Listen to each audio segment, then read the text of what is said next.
Have you ever stopped and thought about how you're feeling on the inside? Have you ever had so many feelings at once that it was too much to handle? Have you ever wanted to feel calm and happy but couldn't? What if I told you that the key to unlocking this piece of yourself was inside you?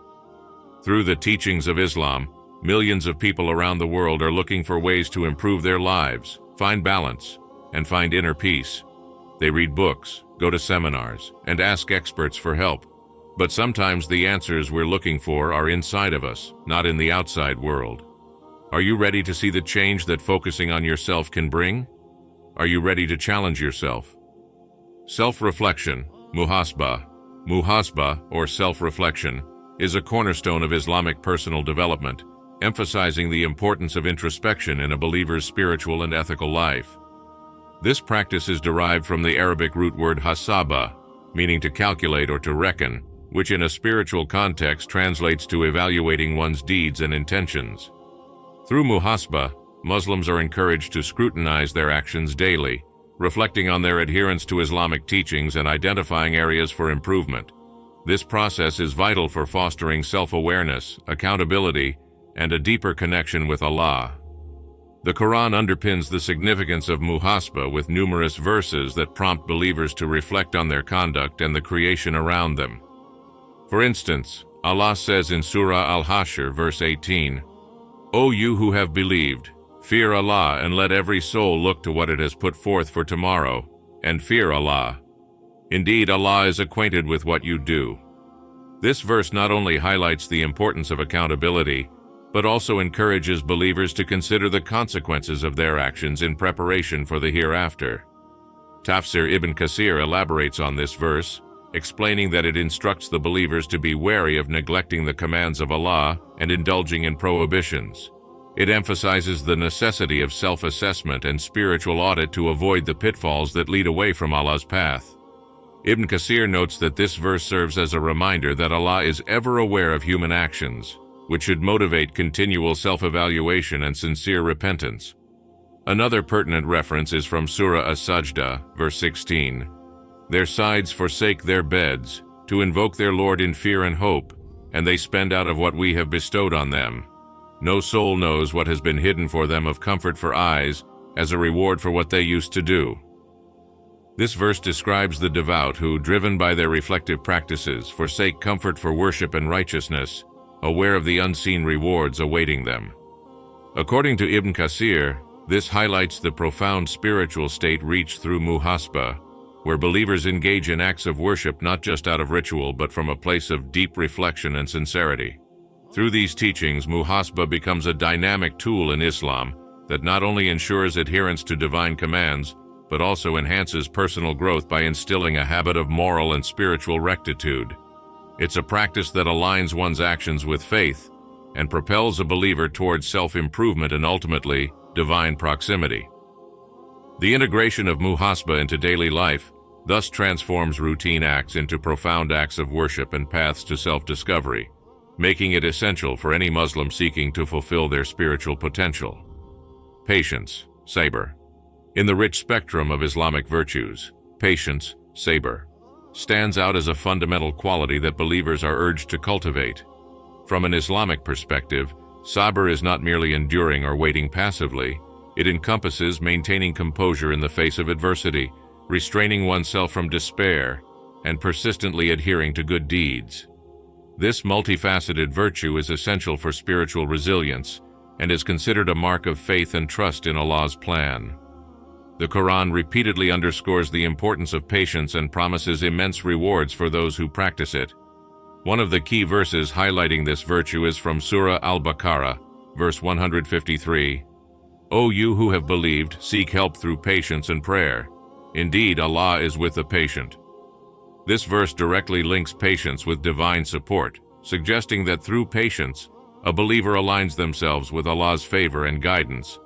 Tafsir Ibn Kathir offers deep insights into this verse, explaining that it serves as a divine encouragement for believers to embrace patience as a means of seeking Allah's help during trials. Ibn Kathir emphasizes that this endurance is not just a passive state, but an active engagement in trust and reliance on Allah, which brings the believer closer to Him and fortifies their faith. Another profound Quranic reference is found in Surah Al-Imran, verse 200. O you who have believed, persevere and endure and remain stationed and fear Allah that you may be successful. This verse encapsulates the comprehensive role of patience in achieving success both in this life and the hereafter. According to Ibn Kathir, this instruction is not merely about enduring hardship, but about steadfastly continuing in the path of righteousness and fulfilling one's duties without faltering. Patience plays a crucial role not only in personal challenges, but also in dealing with communal and societal issues. In community relations, sabr acts as a buffer against haste and impulsiveness, which can lead to discord and injustice. By promoting patience, Islam encourages a more thoughtful, compassionate approach to resolving conflicts and enduring communal trials. This reinforces social harmony and collective resilience, enabling communities to thrive even in adverse conditions. Moreover, patience is instrumental in personal development, as it allows individuals to navigate the complexities of life with grace and dignity. It teaches believers to accept Allah's decree with hope and optimism, fostering a positive mindset that is crucial for overcoming life's inevitable struggles. In essence, sabr is not just a virtue to be admired but a practical strategy for living a fulfilling, meaningful life aligned with the principles of Islam. Gratitude, shukr. Gratitude, or shukr, is a pivotal concept in Islam that extends beyond simple thankfulness. In the Islamic worldview, gratitude is a profound acknowledgement of Allah's favors and blessings, coupled with the conscious effort to use those blessings in accordance with His commands. This expression of thankfulness is not only a moral obligation, but also a way to enhance one's spiritual and mental well-being. The Quran is replete with verses that emphasize the importance of gratitude. One of the pivotal verses is from Surah Ibrahim, verse 7, "And remember when your Lord proclaimed, 'If you are grateful, I will surely increase you in favor. But if you deny, indeed, my punishment is severe.'" This verse underscores a fundamental Islamic principle. Gratitude increases divine blessings, whereas ingratitude could lead to the withdrawal of these blessings. It establishes a direct link between thankfulness and the abundance of one's worldly and spiritual gifts. Tafsir Ibn Kathir delves into this verse by explaining that expressing gratitude to Allah is not only about verbal thanksgiving, but also about obedience to Him and utilizing His blessings in ways that are pleasing to Him. Ibn Kathir comments that this promise of increase for gratitude is both a test and a sign of Allah's boundless generosity, encouraging believers to maintain a positive attitude and a thankful heart. Another significant verse is from Surah An-Nahl, verse 18. "And if you should count the favors of Allah, you could not enumerate them. Indeed, Allah is forgiving and merciful." This verse invites believers to reflect on the countless blessings Allah has bestowed upon them, many of which are often taken for granted. According to Ibn Kathir, this reflection is meant to inspire continuous appreciation and recognition of Allah's mercy, fostering a continuous state of gratitude. The impact of gratitude on mental and spiritual well-being is profound. Psychologically, gratitude enhances happiness by shifting the focus from what is lacking to what is abundantly present. It helps reduce stress and increase resilience by fostering a positive mindset, especially during challenging times. Spiritually, gratitude strengthens the connection with Allah, as the act of thanking Him reinforces one's faith and reliance on His mercy. In sum, shukr is a transformative practice within Islam that does more than just cultivate a pleasant personality. It shapes the believer's worldview, influencing how they perceive and react to the circumstances of life. By embedding gratitude in daily practice, Muslims can not only fulfill a key Islamic tenet, but also enhance their overall quality of life, ensuring that their approach to life's challenges is always colored with positivity and hope. Prayer, Salah. Salah, or prayer, is a fundamental pillar of Islam, serving as both a spiritual practice and a discipline that structures the daily lives of Muslims. More than a religious obligation, Salah offers profound benefits that encompass spiritual depth, mental clarity, and emotional stability. It is a direct link between the believer and Allah, providing a foundation for all other aspects of life. The Quran places great emphasis on Salah. For example, Surah Al-Baqarah, verse 153 states, "O you who have believed, seek help through patience and prayer. Indeed, Allah is with the patient." This verse highlights Salah as a source of solace and strength, especially during times of hardship. According to Tafsir Ibn Kathir, This verse directs believers to use salah as a means to cultivate resilience and patience, illustrating how regular prayer can alleviate stress and bring spiritual comfort. Another pertinent verse from Surah Taha, verse 14, declares, "Indeed, I am Allah. There is no deity except me, so worship me and establish prayer for my remembrance." Tafsir Ibn Kathir explains that this command underscores salah as a form of remembrance that is meant to keep a believer connected to Allah throughout the day, reinforcing a sense of purpose and spiritual mindfulness. The benefits of salah in terms of daily stress relief are manifold. Psychologically, the regular practice of salah provides a break from the daily routine, offering a moment of calm and reflection. It allows individuals to reset their minds, alleviating the buildup of stress and refocusing the soul on what is eternal and stable. Spiritually, salah reinforces a believer's reliance on Allah, which is crucial for navigating life's challenges with a composed and steadfast heart. Seeking knowledge is not only a virtue but an obligatory duty for all Muslims, male and female. This pursuit is deeply embedded in the teachings of the Quran and the traditions of the Prophet Muhammad. Knowledge in Islam encompasses both religious and worldly education, urging believers to seek understanding that benefits themselves and their communities. The Quran encourages the acquisition of knowledge repeatedly. One striking verse is from Surah Al-Zumar, verse 9. "Are those who know equal to those who do not know?" Tafsir Ibn Kathir comments on this verse by noting that it clearly distinguishes the honor and merit Allah places on knowledge and those who pursue it, emphasizing that knowledge elevates the status of a believer both in this world and the hereafter. Surah Al-Alaq, which opens with "Read in the name of your Lord who created," further underscores the importance of reading and learning. Ibn Kathir elaborates that this command to read signifies the beginning of the revelation and highlights the value of literacy and education. It positions learning as the foundation of faith and a key element in the growth and development of a civilization. The societal benefits of knowledge are immense. Educated individuals contribute to the well-being and progress of their communities.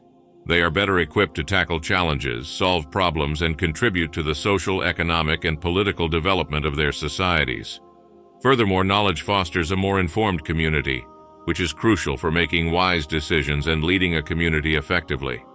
In sum, the Islamic imperative to seek knowledge is a call to empower oneself and one's community.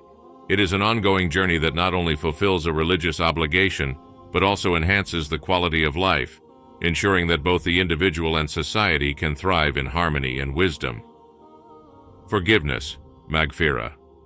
Forgiveness, or maghfirah in Arabic, holds a significant place in Islamic teachings, promoting peace and reconciliation both within one's soul and within the community. It is a divine attribute that Muslims are encouraged to emulate to maintain harmony and avoid conflicts. The Quran offers several verses that stress the importance of forgiveness. Surah Al-Araf, verse 199 advises, "Take what is given freely, enjoin what is good, and turn away from the ignorant." Tafsir Ibn Kathir interprets this verse as a directive for Muslims to be lenient and forgiving, avoiding unnecessary disputes and showing patience and forbearance even in the face of ignorance and provocation. Another important verse, Surah An-Nur, verse 22, encourages believers, "And let not those of virtue among you and wealth swear not to give aid to their relatives and the needy and the migrants for the cause of Allah, and let them pardon and overlook. Would you not like that Allah should forgive you? And Allah is forgiving and merciful." According to Ibn Kathir, this verse links the act of forgiving others with receiving forgiveness from Allah, highlighting the reciprocal nature of mercy in Islam. The practice of forgiveness significantly impacts personal peace by reducing internal grudges and bitterness. It allows individuals to move forward without the heavy burdens of past grievances. In a communal context, forgiveness fosters reconciliation and unity, essential for social cohesion and collective well-being. Service, khidmah. Service or khidmah in Islam is viewed not only as a moral duty but also as a form of worship. The act of serving others, especially those in need, is highly esteemed and considered a practical expression of one's faith and gratitude towards Allah. Quranic encouragement for service is evident in Surah Al-Hashr, verse 9, where it is stated, "And also for those who were settled in the home of Medina and adopted the faith before them, They love those who emigrated to them and find not any want in their chests of what they were given, but give the emigrants preference over themselves, even though they are in privation. Ibn Kasir explains this as exemplifying the selflessness and brotherhood among the early Muslims, showing that service to others, even at one's expense, is a lofty ideal in Islam. Service strengthens communities by addressing the needs of the less fortunate and building bridges across social divides. It promotes societal growth by fostering an environment where altruism and empathy flourish, encouraging everyone to contribute positively to the welfare of the community. Conclusion. The Islamic teachings of self-reflection, patience, gratitude, prayer, seeking knowledge, forgiveness, and service are not just spiritual ideals but practical guidelines that enhance personal well-being and communal harmony. Integrating these teachings into daily life can lead to a more fulfilling existence, marked by inner peace, social cohesion, and a deeper connection with the divine. These practices offer a comprehensive approach to personal development and community building, aiming to elevate both the individual and society towards greater prosperity and spiritual fulfillment. These 7 Islamic habits are not just things that Muslims have to do, they can also help them change as people. Don't forget that the path to self-improvement never ends.